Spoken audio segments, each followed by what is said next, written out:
Dear guys, आज हम आप लोगों को पढ़ाएंगे किस प्रकार से नाउन या फ्रेज इन अपोजिशन का यूज करके टू या more than two simple sentence का वन सिंपल सेंटेंस बनाया जाता है।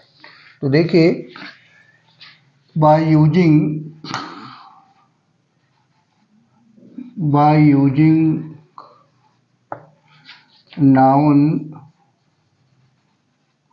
नाउन और फ्रेज इन अपोजिशन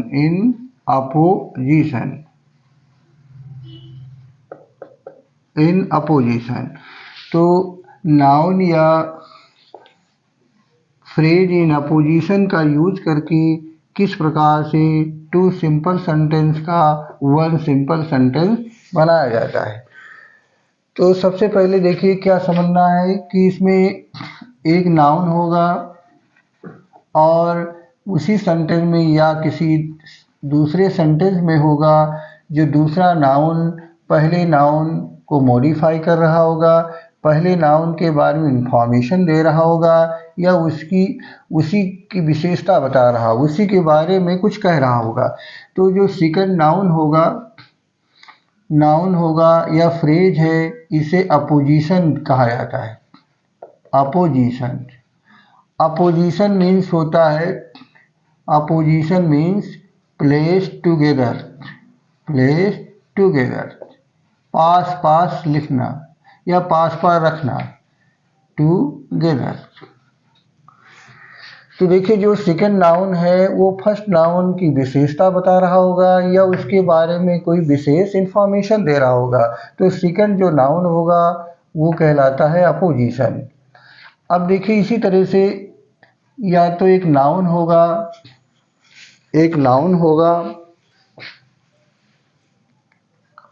और दूसरा क्या होगा, फ्रेज होगा। फ्रेज मीन्स होता है वाक्यांश, पार्ट ऑफ सेंटेंस जिसका कोई अपना सब्जेक्ट और प्रेडिकेट ना हो, उसे फ्रेज कहते हैं। तो देखिए, ये जो सेकंड फ्रेज पहले नाउन की विशेषता बता रहा होगा, उसी के बारे में इंफॉर्मेशन देगा, इसलिए सेकंड जो फ्रेज है इसी को क्या नाम दिया जाता है, अपोजिशन। पास लिखना मतलब एक नाउन को दूसरे नाउन के पास लिखना है या एक नाउन के पास में फ्रेज को लिखना है। तो देखिए, अपोजिशन दो प्रकार से बनाया जाता है। नंबर फर्स्ट, इन नॉमिनेटिव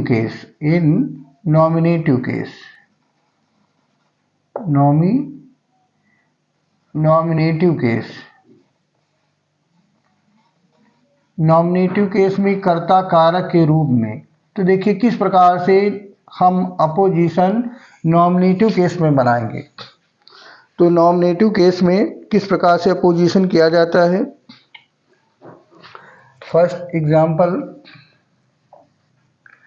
तो पहले तो केस समझना है, केस किसे कहते हैं। देखिए,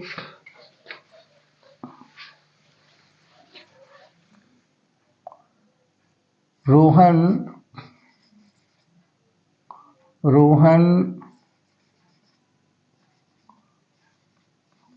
रोट अ लेटर। रोहन ने एक लेटर लिखा। अब देखिए, रोहन ने एक लेटर लिखा। अब रोहन का अगर हम पूछें क्या है, रोहन एक नाउन है, वो भी क्या है, प्रॉपर नाउन है। और इसका अगर हम केस पूछें तो देखिए, रोट वर्ब है और वर्ब के पहले आ रहा है, ये सब्जेक्ट का काम कर रहा है। रोहन सब्जेक्ट के स्थान पर है, सब्जेक्ट का काम कर रहा है, पत्र लिखने का काम कर रहा है, इसलिए रोहन का केस क्या होगा, नॉमिनेटिव केस। ये क्या हो जाएगा, नॉमिनेटिव केस। अब देखिए, अगर हम लेटर क्या है, ये वर्ब के बाद आ रहा है, ऑब्जेक्ट का काम कर रहा है, ऑब्जेक्ट के स्थान पर आकर ऑब्जेक्ट का काम करता है, इसलिए इसका केस क्या होगा, ऑब्जेक्टिव केस। तो वे नाउन या प्रोनाउन जो वर्ब के पहले आकर के सब्जेक्ट का फंक्शन करेंगे, सब्जेक्ट का कार्य करेंगे, उनका क्या क्या केस होगा, नॉमिनेटिव केस होगा। जो नाउन या प्रोनाउन या कोई अन्य पार्ट्स ऑफ स्पीच वर्ब के बाद में आते हैं और ऑब्जेक्ट का स्थान लेते हैं, उनका केस क्या होगा, ऑब्जेक्टिव केस होगा। तो देखिए इसमें हम अपोजिशन किस में बनाएंगे, इन नॉमिनेटिव केस में। Opposition in nominative case, opposition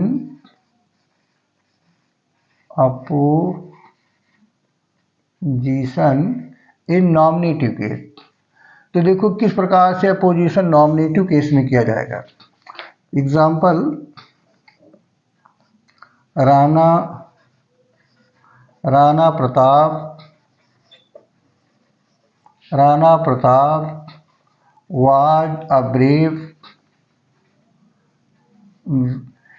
Rana Pratap was a brave warrior, Rana Pratap एक बहादुर योद्धा थे। he was the king of Mewar, he was the king of Mewar, वो मेवाड़ के राजा थे। राणा प्रताप एक बहादुर योद्धा थे, वो मेवाड़ के राजा थे। तो देखिए इसमें अपोजिशन किसका किससे करना है, एक नाउन का दूसरे नाउन से करना है, या एक नाउन होगा और दूसरा फ्रेज होगा। तो देखिए राणा प्रताप ये एक नाउन है। फिर देखिए वाज वर्ब है, वर्ब को नहीं लेना है, ये अब देखिए अ ब्रेव वॉरियर, आ है ब्रेव है वॉरियर। अब इसमें देखिए टू वर्ड हैं, ब्रेव और वॉरियर। अगर हम अलग अलग सेपरेट देखें, एनालिसिस करें, तो ब्रेव एक एडजेक्टिव है, और वॉरियर एक नाउन है, अब हम दोनों वर्डों को क्या करते हैं, टुगेदर ले लेते हैं, एक साथ ले लेते हैं। तो जब एक साथ लेंगे तो ये क्या कहलाएगी, फ्रेज कहलाएगी। फ्रेज मीन्स होता है वाक्यांश, पार्ट ऑफ सेंटेंस का एक हिस्सा है, but it has no its subject and predicate. देखिए अब ब्रेव वॉरियर में न तो कोई एक सब्जेक्ट बन रहा है, न इसका कोई प्रेडिकेट है, इसलिए ये क्या है, फ्रेज है। अब नेक्स्ट देखिए प्रोनाउन है, प्रोनाउन का पोजीशन नहीं करना है, ये वर्ब है, इसको ड्रॉप कर देते हैं। अब किंग ऑफ मेवाड़, अब इसमें देखिए द है, किंग है, ऑफ है, मेवाड़, फोर वर्ड है, ये भी क्या है, एक फ्रेज है। अब देखिए जो फर्स्ट नाउन है राणा प्रताप की कौन अच्छी व्याख्या कर रहा है, कौन अच्छी तरह से उसकी विशेषता बता। राणा प्रताप एक बहादुर योद्धा, या राणा प्रताप किंग ऑफ मेवाड़। तो इसमें देखिए बहादुर योद्धा तो कोई हो सकता है, लेकिन राणा प्रताप मेवाड़ के राजा, राणा प्रताप कह दिया तो जान गए मेवाड़ के राजा बता रहा है कि राणा प्रताप। तो राणा प्रताप की अच्छी व्याख्या कौन फ्रेज कर लेता है, किंग ऑफ मेवाड़। इसलिए किंग ऑफ मेवाड़ को हम क्या करेंगे, राणा प्रताप के पास लिखेंगे, अपोजिशन करेंगे, राणा प्रताप कॉमा लगा दिया। अब ये फ्रेज को लाकर हम इसके पास में लिखेंगे, द किंग ऑफ मेवाड़ के राजा। अब देखिए ये नाउन है और किंग ऑफ मेवाड़ एक फ्रेज है। अब जो बाद वाली फ्रेज या नाउन आता है, ये फ्रेज क्या कर रही है, फर्स्ट जो नाउन आया है उसकी व्याख्या कर रही है। राणा प्रताप क्या थे, एक मेवाड़ के राजा थे। तो ये जो है, जो बाद में नाउन या फ्रेज आएगा, इसी को हम अपोजिशन कहते हैं, अपोजिशन। और अपोजिशन के पहले क्या करते हैं, पहले कॉमा लगाएंगे और बाद में कॉमा लगाएंगे। तो ये नहीं है, ये अच्छी ब्रेव वॉरियर अच्छी नहीं व्याख्या कर पा रहा। व्याख्या जो है ये अच्छी इंफॉर्मेशन या डिटेल में व्याख्या कौन कर लेता है, किंग ऑफ मेवाड़। अब देखना, ये भी देखना है, राणा प्रताप देखिए ये नाउन सजीव है, तो किंग ऑफ मेवाड़ के राजा वो भी सजीव हैं। तो ये भी देखना है कि दोनों नाउन, या फर्स्ट नाउन जो है क्या है, लिविंग है, तो दूसरा भी सजीव होगा। यदि फर्स्ट नाउन क्या है, नॉन लिविंग है, निर्जीव है, तो दूसरा भी नाउन निर्जीव होगा। इस तरह भी देख लेते हैं। अब देखिए ये राणा प्रताप किंग ऑफ मेवाड़ में दो नहीं है, वो एक ही व्यक्ति है। राणा प्रताप कह दिया तो जान गए मेवाड़ के राजा, मेवाड़ के राजा तो राणा प्रताप, वो एक ही पर्सन है। और ये क्या बन गया, सब्जेक्ट हो गया, ये सब्जेक्ट बन गया। अब देखिए अब हमें आवश्यकता है वर्ब और ऑब्जेक्ट की। तो जिस सेंटेंस में वर्ब ऑब्जेक्ट दोनों मिलेंगे उसी सेंटेंस को हम राइट करेंगे। अब देखिए सेकंड सेंटेंस में तो ऑब्जेक्ट यहाँ पर जो है आ गया है, इसमें सब्जेक्ट और वर्ब बचा हुआ है तो इसे ड्रॉप कर देते हैं। अब फर्स्ट सेंटेंस में देखिए वर्ब और ऑब्जेक्ट है, इसलिए इसी को लिखेंगे was a brave warrior, was a brave warrior. अब जिसमें प्रेडिकेट बचेगा उसी लिखते हैं, Rana Pratap king of Mewar was a brave warrior. Rana Pratap Mewar के राजा राणा प्रताप एक बहादुर योद्धा थे। अब देखिए ये वाज क्या है, वर्ब है, वाज एक वर्ब है। वर्ब के पहले हमने अपोजिशन किया है, वर्ब के पहले अपोजिशन किया है, इसलिए ये अपोजिशन किस केस में हुआ है, नॉमिनेटिव केस में हुआ है। ये अपोजिशन हुआ है नॉमिनेटिव केस में, कर्ता कारक के रूप में हमने अपोजिशन किया है। नेक्स्ट एग्जाम्पल इसी तरह देखिए, नेक्स्ट है doctor Rajendra Prasad was the president of India. Doctor Rajendra प्रसाद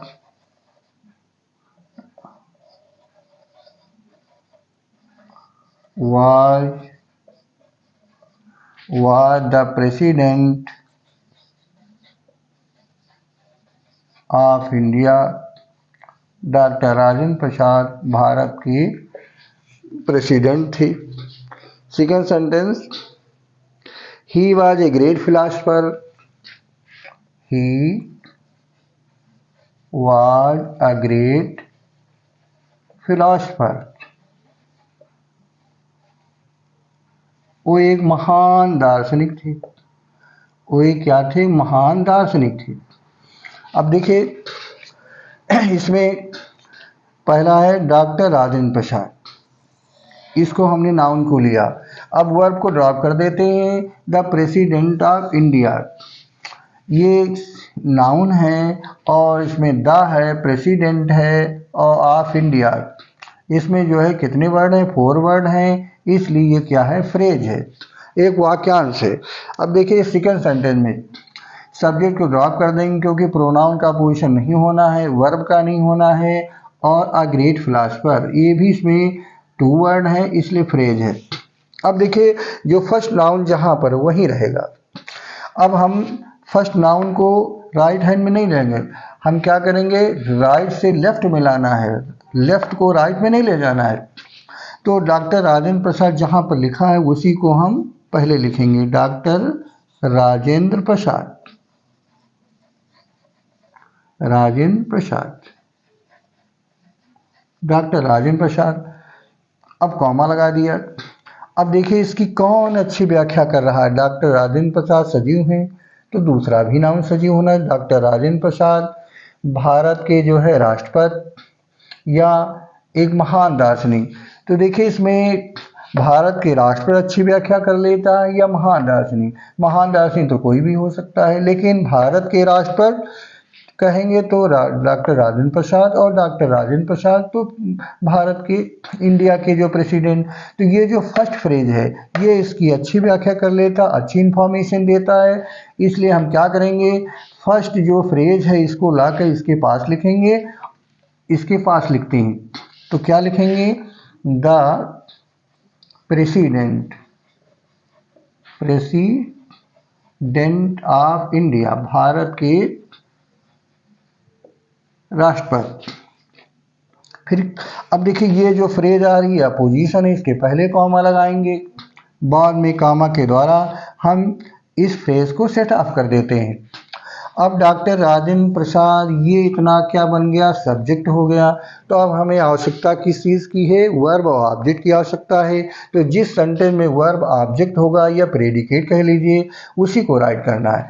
अब देखिए इसमें इसमें तो केवल फर्स्ट सेंटेंस में वर्ब ही बची है तो इसको ड्रॉप कर देंगे। सेकंड सेंटेंस में देखिए यहाँ से लिखेंगे, सब्जेक्ट को ड्रॉप कर दिया क्योंकि सब्जेक्ट ये हो गया doctor Rajendra Prasad the president of India. वो दो व्यक्ति नहीं, वो एक ही है।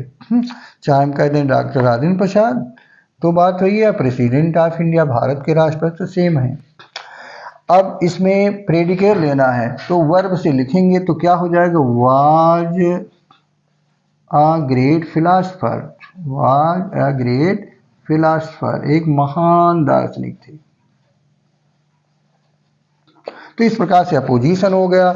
और हम देखेंगे अपोजिशन किस केस में हुआ है तो देखिए वाज एक वर्ब है, वाज क्या है, वर्ब है। और वर्ब के पहले हमने अपोजिशन किया। अपोजिशन कौन सी, कहाँ से है, देखिए अपोजिशन जो हमने डॉक्टर राजेंद्र प्रसाद जो काम जिसके पहले बिफोर आफ्टर कामा लगे हैं यही अपोजिशन है। ये क्या है, अपोजिशन है, ये अपोजिशन है। और वर्ब के पहले हमने अपोजिशन किया है इसलिए किसका केस क्या हो जाएगा, नॉमिनेटिव केस, नॉमिनेटिव केस, कर्ता कारक के रूप में हमने अपोजिशन किया है। अब इसकी हिसाब ले लें जल्दी से। नेक्स्ट देखिए,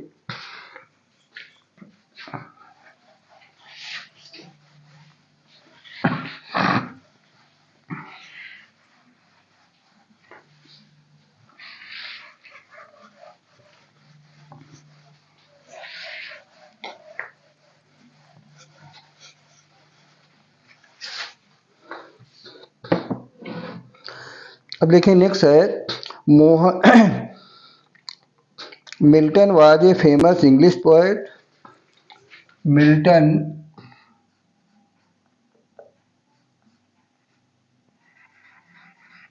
मिल्टन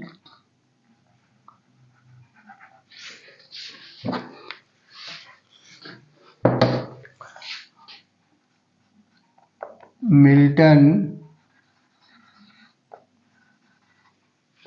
was a famous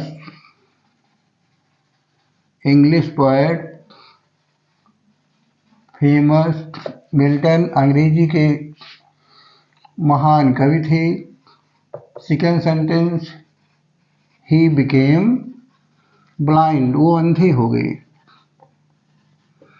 अब देखिए इसमें फर्स्ट नाउन है मिल्टन, वर्ब का अपोजिशन नहीं होना है तो वर्ब को ड्रॉप कर देते हैं। अ फेमस इंग्लिश पोएट, ये मिल्टन नाउन है, इसमें देखिए फेमस है, इंग्लिश पोएट, थ्री वर्ड है इसलिए फ्रेज है, थ्री वर्ड है इसलिए क्या है, फ्रेज है,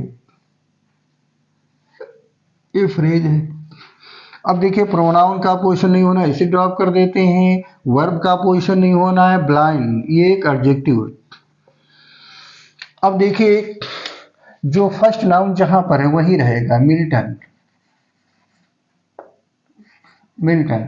अब देखना है कि मिल्टन की अच्छी व्याख्या कौन सी फ्रेज या नाउन कर रहा है।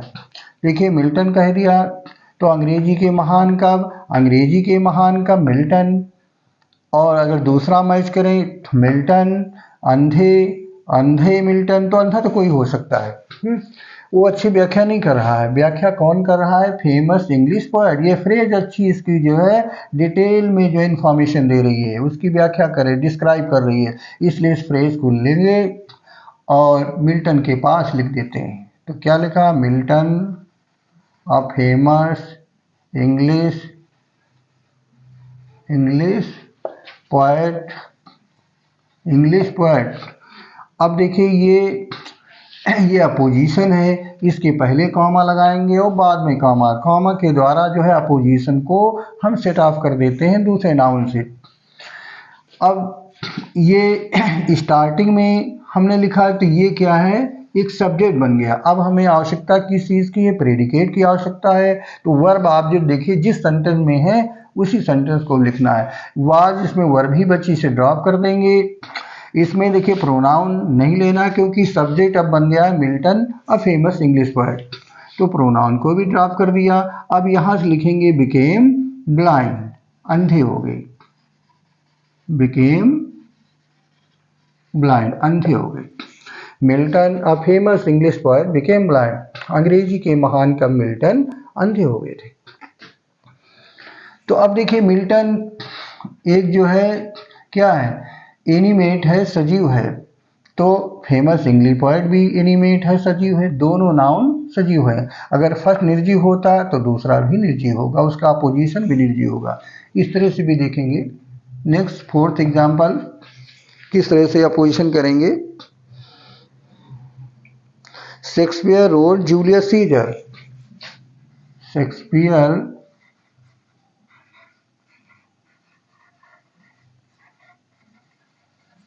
Road Julius Caesar.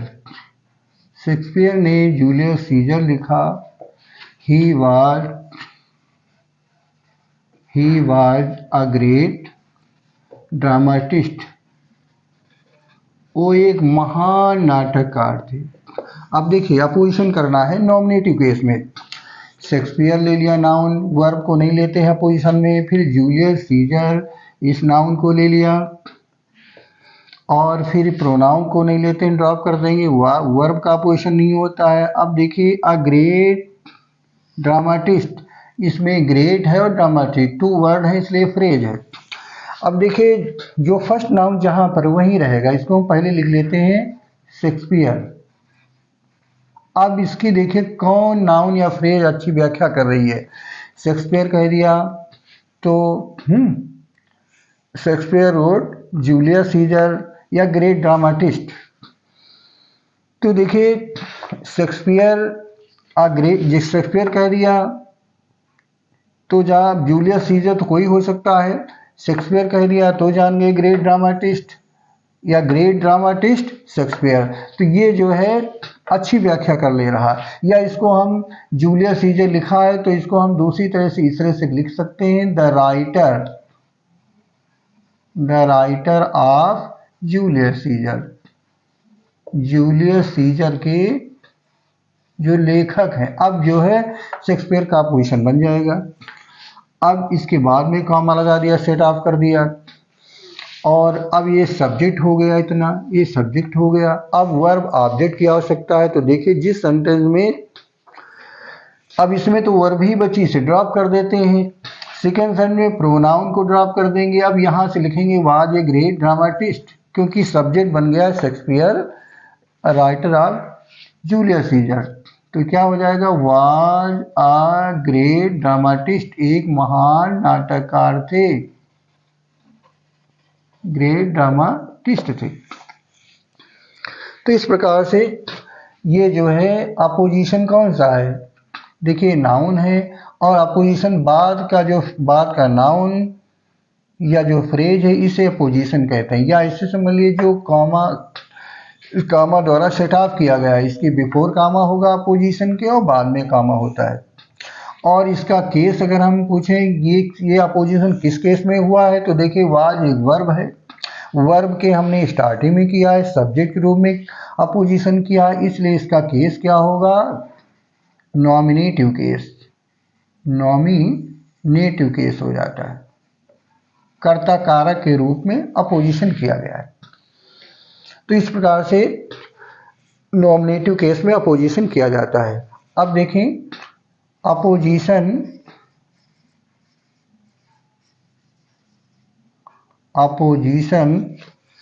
इन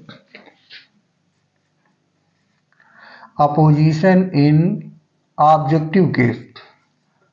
अब ऑब्जेक्टिव केस में किस प्रकार से अपोजिशन करेंगे, अपोजिशन इन ऑब्जेक्टिव केस में। तो देखिए ऑब्जेक्टिव केस का एग्जांपल देखिए। अब वर्ब के बाद अपोजिशन करना है।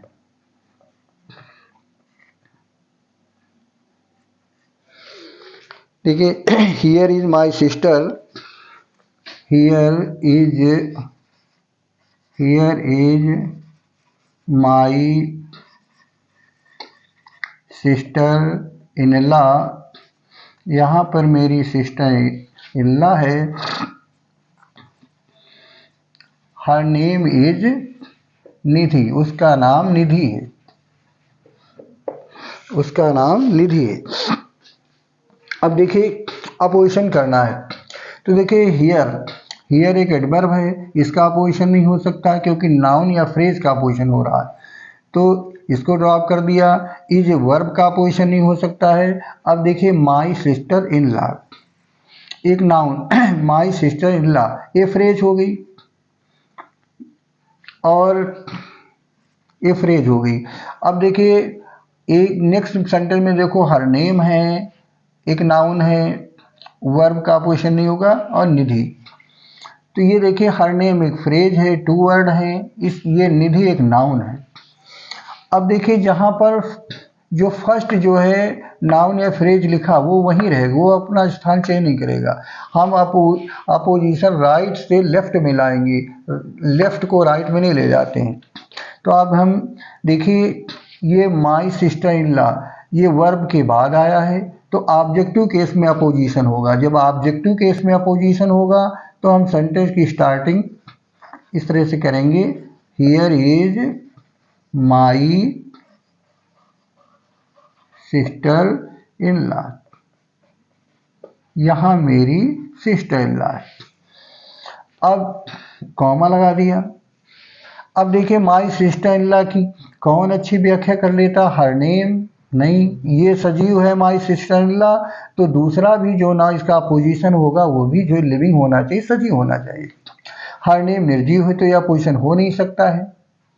अब देखिए निधि है, निधि जो है नाउन बचा, तो निधि को हम इसके पास लाएंगे, निधि, तो अब पोजीशन क्या हो गया, here is my sister in law Nidhi. अब सबसे लास्ट पहुंच जाएंगे तो कॉमा नहीं लगेगा, यहाँ फुल स्टॉप लग जाएगा।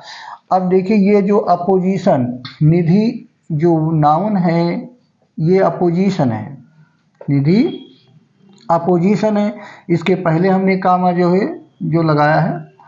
अब इसका केस देखें तो इज वर्ब है, इज एक वर्ब है और वर्ब के बाद ऑब्जेक्ट आता है, तो ऑब्जेक्ट वर्ब के बाद ऑब्जेक्ट आता है, तो ये जो है निधि को हम ऑब्जेक्ट के रूप में हमने अपोजिशन किया। वर्ब के बाद जब अपोजिशन करेंगे तो उसका केस बन जाता है, इसका केस क्या होगा निधि का, ऑब्जेक्टिव केस, ऑब्जेक्टिव केस, कर्म के कर्म कारक के रूप में हम अपोजिशन किया है, वर्ब के बाद अपोजिशन किया है। नेक्स्ट देखिए एग्जांपल 6 है इसी तरह से, Tagore wrote the Gitanjali, Tagore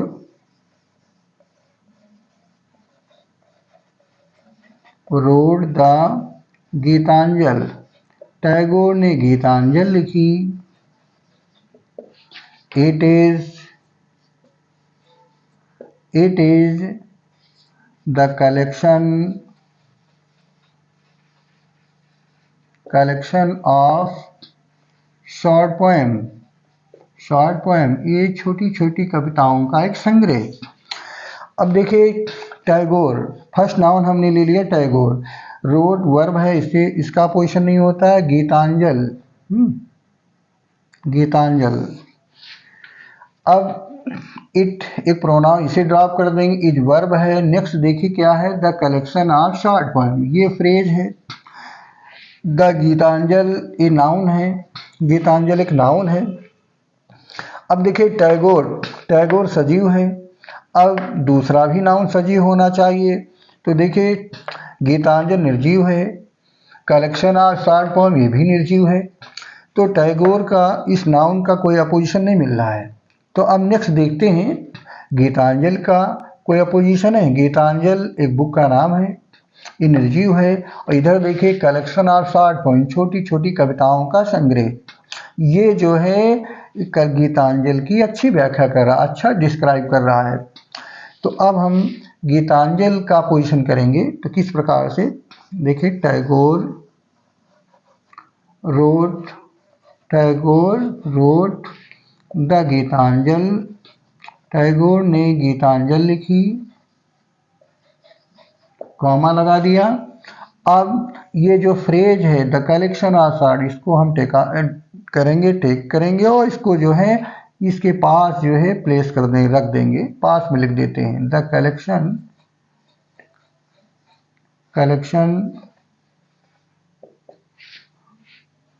collection of short poem, short poems. तो इस collection of short poem phrase को टेकअप करके इसके पास हमने पुटअप कर दिया है। टैगोर ने जो है गीतांजलि लिखी। गीतांजलि क्या है? एक जो है छोटी छोटी कविताओं का संग्रह। तो देखिए गीतांजलि एक नॉन लिविंग है, क्या है? इनएनिमेट थिंग है, निर्जीव है, या नॉन लिविंग कह लीजिए, निर्जीव है। तो देखिए कल उसका अपोजिशन भी क्या है? एक निर्जीव है। अब इसमें पूछा गया कि अपोजिशन कौन सा वर्ड है, तो जो बाद में व्याख्या कर रहा है ये अपोजिशन है, ये अपोजिशन है। अब इसका हम केस पूछे कि कलेक्शन ऑफ शॉर्ट पोएम का जो है कौन सा केस है, तो देखिए रोट एक वर्ब है, वर्ब के बाद हमने गीतांजलि का अपोजिशन किया है, इसलिए इस अपोजिशन का केस क्या हो जाएगा? ऑब्जेक्टिव केस हो जाएगा, ऑब्जेक्टिव केस है, क्योंकि हमने वर्ब के बाद अपोजिशन किया है। तो अपोजिशन टू टाइप का होता है।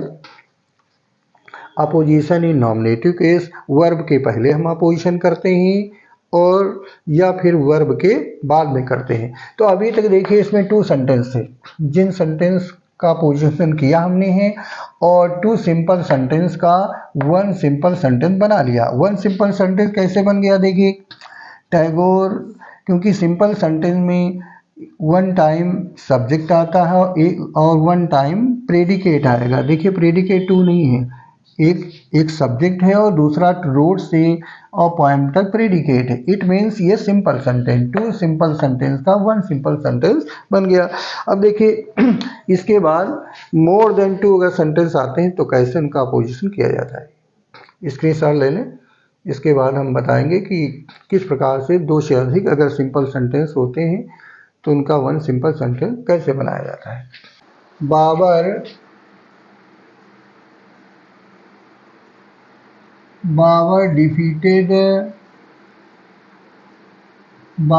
डिफीटेड लोदी। बाबर ने लोदी को हरा दिया। बाबर वाज ए तुर्क। बाबर एक तुर्क था। बाबर वाज ए तुर्क, बाबर एक तुर्क था। Next sentence third, Lodi was the emperor of India. Lodi Bharat का एम्परर था। अब देखिए एक नाउन बाबर है और ये डिफीटेड वर्ब है, इसे ड्रॉप करेंगे, लोदी लेते हैं। फिर देखिए इसके बाद इसमें बाबर तो आ चुका है, इसे ड्रॉप करेंगे, वर्ब को ड्रॉप कर देते हैं, तुर्क है। अब लोदी आ चुका, इसे ड्रॉप करेंगे। फिर नेक्स्ट देखिए द एम्परर ऑफ इंडिया। अब देखिए लोदी की कौन अच्छी व्याख्या कर रहा है? बाबर की कौन अच्छी व्याख्या कर रहा है? बाबर क्या थे? तुर्क थे। तो हम लिखेंगे बाबर की अच्छी व्याख्या एक तुर्क करा। बाबर क्या थे? एक तुर्क थे, कॉमा लगा दिया। अब बाबर का अपोजिशन तुर्क से कर दिया। अब ये सब्जेक्ट बन गया। अब इसके बाद वर्ब और ऑब्जेक्ट की आवश्यकता है। तो देखिए वर्ब होगी डिफीटेड, हरा दिया। डिफीटेड हरा दिया, किसे हरा दिया? लोदी को हरा दिया। अब देखिए लोदी की अच्छी व्याख्या कौन कर रहा है? The emperor of India. Lodi कौन था? द एम्परर ऑफ इंडिया, तो भारत का सम्राट था, भारत का सम्राट था। तो देखिए बाबर का अपोजिशन हमने तुर्क से किया और लोदी की अच्छी व्याख्या कौन कर रहा है? The emperor of India. तो लोदी का अपोजिशन एम्परर ऑफ इंडिया हुआ। अब इसमें अपोजिशन देखिए दोनों में हो गया है, नॉमिनेटिव केस में भी हुआ है और यहाँ पर ऑब्जेक्टिव केस में भी अपोजिशन हुआ है। नेक्स्ट एग्जाम्पल देखिए किस तरह के सेंटेंस होंगे। जैसे लिखा है Mathura is a place of pilgrimage. Mathura is a place of pilgrimage. Mathura एक तीर्थ स्थल है। Second sentence, it stands on the Yamuna. It stands on the Yamuna, और ये कहाँ पर है, यमुना के किनारे है। नेक्स्ट थर्ड सेंटेंस है the Yamuna is the Holi, Yamuna is one of the, Yamuna is one of the holiest river of India. Yamuna Bharat की पावन नदियों में से एक है। अब देखिए मथुरा, मथुरा की अच्छी व्याख्या कौन कर रहा है, देखिए अ प्लेस ऑफ पिलग्रिमेज। फिर नेक्स्ट द यमुना लिया, और अब इसके बाद the one of the holiest river. तो देखिए मथुरा वर्ब को ड्रॉप कर देते हैं, प्लेस ऑफ पिलग्रिमेज लिया, फिर ये प्रोनाउन इसे ड्रॉप कर दिया, वर्ब का पोजीशन नहीं किया जाता है, फिर लिया द यमुना, ये नाउन है, और यमुना एक बार रिपीट हो जाएगा, इसे ड्रॉप करेंगे, one of the holiest river of India. तो देखिए मथुरा सबसे पहले लिखा है तो हम लिखेंगे मथुरा, और मथुरा की अच्छी व्याख्या कौन नाउन कर रहा है, मथुरा क्या है, अ प्लेस एक स्थान है, और किस चीज़ का स्थान है, पिलग्रिमेज, एक तीर्थ यात्रा का स्थान है, तीर्थ स्थल है। अब मथुरा की अच्छी व्याख्या कर रहा है प्लेस ऑफ पिलग्रिमेज। अब ये सब्जेक्ट बन जाता, सबसे पहले आया तो क्या हो गया, सब्जेक्ट हो गया। अब वर्ब और ऑब्जेक्ट की आवश्यकता है, तो अब सेकंड सेंटेंस में देखिए वर्ब और ऑब्जेक्ट मिल रहा है, तो इट प्रोनाउन को ड्रॉप कर देंगे, लिखेंगे stands on the Yamuna, stands on the Yamuna.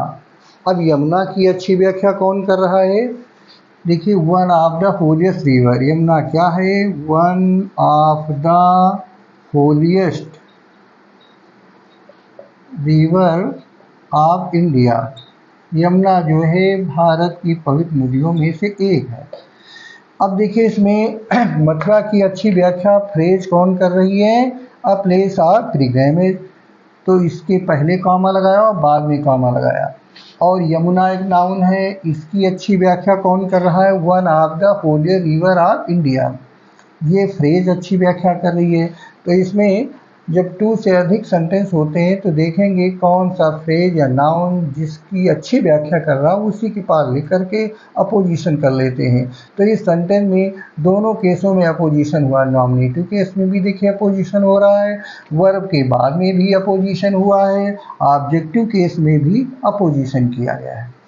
तो इस प्रकार से अपोजिशन होता, ये भी ध्यान रखें, ये फर्स्ट नाउन निर्जीव है तो दूसरा भी निर्जीव होगा, फर्स्ट सजीव है तो दूसरा भी सजीव होगा, क्योंकि दोनों एक ही होते हैं तो एक दूसरे की ओर संकेत करते हैं।